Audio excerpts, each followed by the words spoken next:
Welcome to Sri சமையல். இன்னைக்கு புளிச்சக்கீரை தொக்கு தான் செய்ய போகிறேன். வாங்க எப்படி செய்யறதுன்னு பார்க்கலாம்.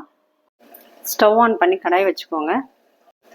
1/2 ஸ்பூன் கொத்தமல்லி, 1/2 ஸ்பூன் சீரகம், 1/4 ஸ்பூன் வெந்தயம் சேர்த்துக்கோங்க. இப்போ நல்லா வறுத்தாச்சு, பிளேட்டில் மாற்றிக்கலாம். ஒரு 2 ஸ்பூன் அளவுக்கு நல்லெண்ணெய் எடுத்துக்கோங்க. ஒரு 20 பல்லு பூண்டு எடுத்துக்கோங்க. ஒரு 15 வரமிளகாய் எடுத்துக்கலாம். இப்போ பூண்டும் வரமிளகாவும் நல்லா வறுத்தாச்சு, இதையும் பிளேட்டில் மாற்றிப்போம். இப்போ அதே கடாயில் கொஞ்சமாக கட்டி பெருங்காயத்தை வறுத்து எடுத்துக்கோங்க. இப்போ பெருங்காயத்தை நல்லா வறுத்தாச்சு, பிளேட்டில் மாற்றிப்போம். இப்போ இதை எல்லாத்தையும் ஆற வச்சு நம்ம பொடி பண்ணி எடுத்துக்கலாம்.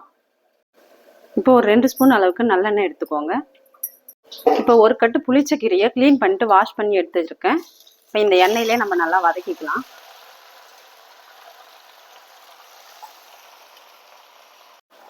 இப்போ கீரை ஒரு 5 நிமிஷம் நல்லா வதங்கட்டும், அதுக்கப்புறம் பார்ப்போம். இப்போ கீரை நல்லா வதங்கியிருக்கு. ஒரு சின்ன துண்டு புளி சேர்த்துக்கலாம்.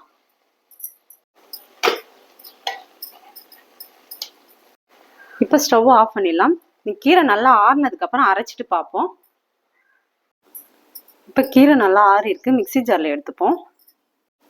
இப்போ பொடி பண்ண மிளகாய் சீரகத்தில் நம்ம இதில் சேர்த்துப்போம். இப்போ வறுத்து அரைச்ச இந்த பொடியை சேர்த்துக்கலாம். இப்போ கொஞ்சமாக உப்பு சேர்த்துக்கலாம். இப்போ அரைச்சிட்டு பார்ப்போம்.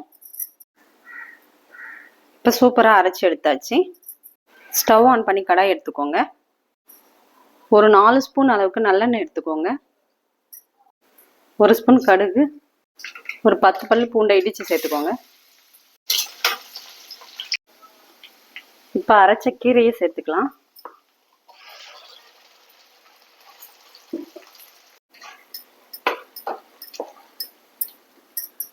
இப்போ சூப்பரான புளிச்சக்கீரை தொக்கு ரெடியாக இருக்கு பாருங்க. ஸ்டவ் ஆஃப் பண்ணிடலாம்.